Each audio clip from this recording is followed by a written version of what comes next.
Let's mic चुनावी यात्रा। नमस्कार, लेट्स माइक चुनावी यात्रा में आपका स्वागत है। मैं हूं राखी जैन। केंद्रीय गृह मंत्री अमित शाह आज से 3 दिन के लिए बिहार दौरे पर हैं। उन्होंने आज पटना में मुख्यमंत्री नीतीश कुमार से उनके आवास पर मुलाकात की और इसके बाद छपरा में बीजेपी कैंडिडेट्स के नॉमिनेशन में शामिल हुए।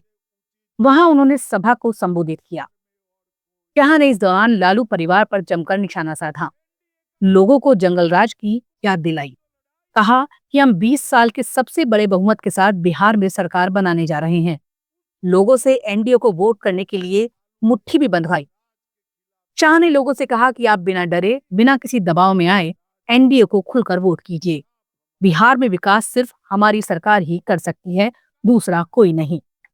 ये लालू राबड़ी ने किस प्रकार से बांध में लेकर रखा था बिहार को, वो याद कराना हो तो छपरा सारण की भूमि से उचित जगह पूरे बिहार में और कोई नहीं है।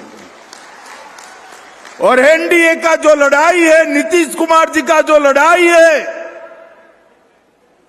वो लड़ाई उस वक्त भी लालू के जंगल राज के खिलाफ थी और आज भी जंगल राज के विचार के खिलाफ हमारा लड़ाई है। और भाइयों बहनों, जिस प्रकार का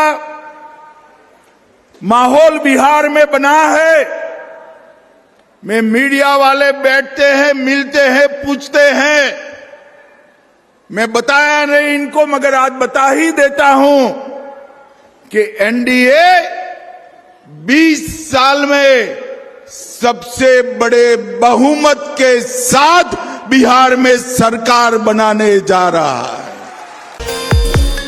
कांग्रेस ने गुरुवार रात 11 बजे अपनी पहली लिस्ट जारी कर दी है, जिसमें 48 कैंडिडेट्स के नाम हैं।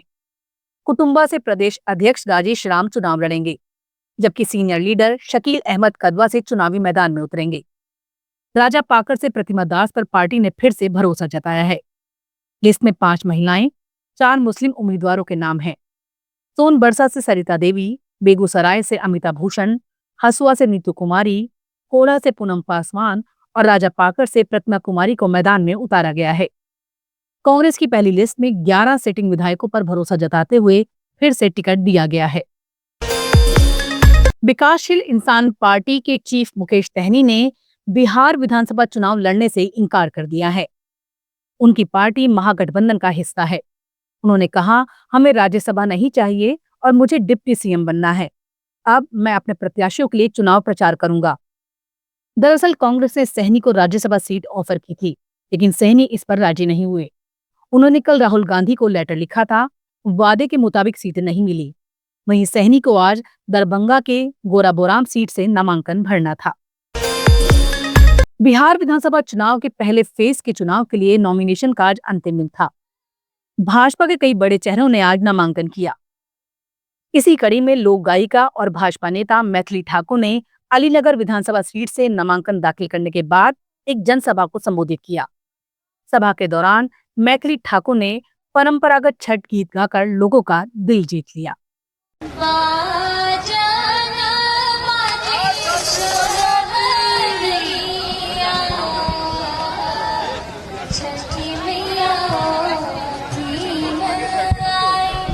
छठी मैया सभा में बैसल मोरा ससुर जी, मोने मोने खीसिया, मोने मोने खीसिया, अरे बड़ा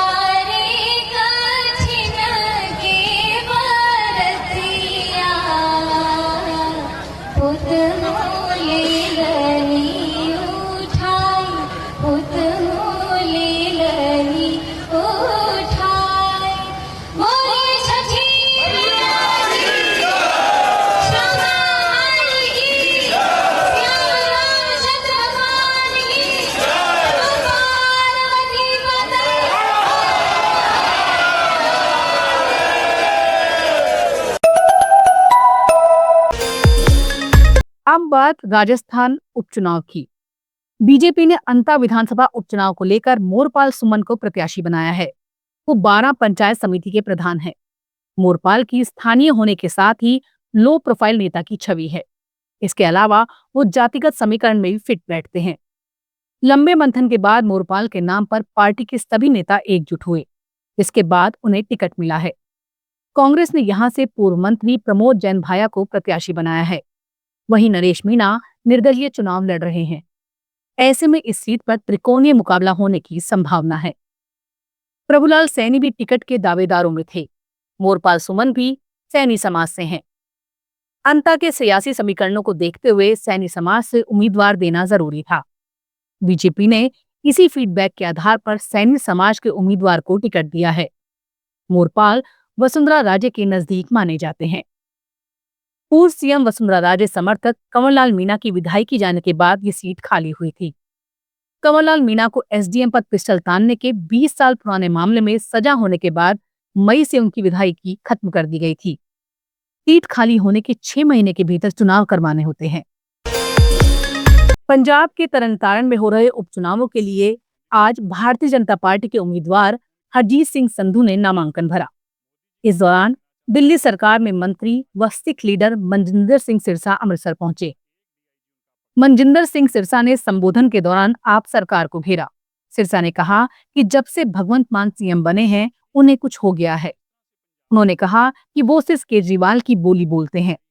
जिस तरह केजरीवाल ने दिल्ली को लूटा, अब पंजाब को लूटा जा रहा है। इलेक्शन में सरदार हरजीत सिंह जी जो हमारे कैंडिडेट हैं भारतीय जनता पार्टी के, उनके साथ पंजाब के लोग खड़े हैं, मोदी जी का साथ देना चाहते हैं। आम आदमी पार्टी ने दोनों हाथों से पंजाब को लूटा है। आपने देखा एक डीआईजी उनका पकड़ा गया और एक डीआईजी के घर से 5 करोड़ रुपया कैश, करोड़ों रुपए का सोना, घड़ियां, एक डीआईजी। इस तरह से पंजाब को दोनों हाथों से जो आम आदमी पार्टी वो लूट रही है। इसीलिए लोग मोदी जी का साथ देना चाहते हैं। करप्शन मुक्त पंजाब हो, नशा मुक्त पंजाब हो, गैंगस्टर मुक्त पंजाब हो। और बाढ़ आई तो मोदी जी जब यहाँ पे आए, परिवारों से मिले, उन्होंने कहा मोदी जी आप कोई भी पैसा आम आदमी पार्टी के हाथ में मत देना, यहाँ सरकार के सीधा हमें देना। इसीलिए अब तक 32 मंत्री आ चुके हैं और सभी सीधा अब किसानों के साथ बातचीत करके उनके खातों में पैसा डाल रहे हैं। चाहे 1.5 लाख रुपया घर का नुकसान की भरपाई करनी हो, चाहे बीज फ्री में देना हो, जितने भी खर्चे देना है। इसलिए लोग चाहते हैं मोदी जी के हाथ मजबूत किए जाएं। हरजीत जी को, भाजपा के जो कैंडिडेट हैं, उनको जिताया जाए। तेलंगाना कैबिनेट ने सैद्धांतिक रूप से 2 से अधिक बच्चों वाले लोगों को स्थानीय निकाय चुनाव लड़ने से अयोग्य ठहराने वाले नियम को हटाने का फैसला किया है। मुख्यमंत्री ए रेवंत रेड्डी की अध्यक्षता में हुई कैबिनेट बैठक के बाद मीडिया से श्रीनिवास रेड्डी ने कहा कि राज्य सरकार ने कांग्रेस सरकार के 2 साल पूरे होने के अवसर पर 1 से 9 दिसंबर तक राज्य में प्रजापालन प्रजा विजयोत्सव समारोह आयोजित करने का फैसला लिया है। मंत्री ने कहा मंत्रिमंडल ने स्थानीय निकाय चुनावों में 2 से अधिक बच्चों वाले उम्मीदवारों के चुनाव लड़ने पर लगे प्रतिबंध को हटाने पर पुनर्विचार किया है। ऐसे समय में जब जनसंख्या नियंत्रण उपायों को सख्ती से लागू किया जा रहा है तो संबंधित प्रतिबंध को लागू करने की आवश्यकता नहीं है। इस प्रकार की राय मंत्रिमंडल की बैठक में व्यक्त की गई। इसीलिए मंत्रिमंडल ने सैद्धांतिक रूप से प्रतिबंध हटाने पर सहमति व्यक्त की है। बिहार विधानसभा चुनाव के दौरान बुर्का और घूंघट के अंदर पहचान छिपाने का मामला जोर शोर से उठाया जा रहा है। इसी पर चुनाव आयोग ने एक अहम घोषणा की है। चुनाव आयोग ने कहा कि बिहार में मतदान केंद्रों पर बुर्का पहनकर या पर्दे में आने वाली महिला मतदाताओं की पहचान गरिमापूर्ण तरीके से सत्यापित करने के लिए विशेष व्यवस्था की जाएगी तथा उनकी गोपनीयता सुनिश्चित की जाएगी। बुर्काधारी महिलाओं की पहचान सत्यापित करने के लिए सभी मतदान केंद्रों पर हमारी आंगनवाड़ी कार्यकर्ता तैनात रहेंगी। 90,712 आंगनवाड़ी सेविकाओं को चुनाव ड्यूटी पर तैनात किया जाएगा। लेट्स माइक चुनावी यात्रा में फिलहाल इतना ही। देखते रहिए, सुनते रहिए लेट्स माइक। नमस्कार।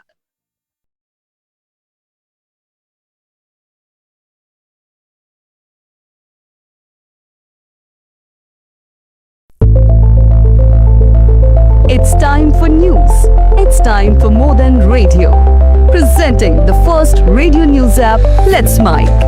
Let's Mic, a news-based app on your phone where you get to watch and listen news, talk shows, interviews, radio show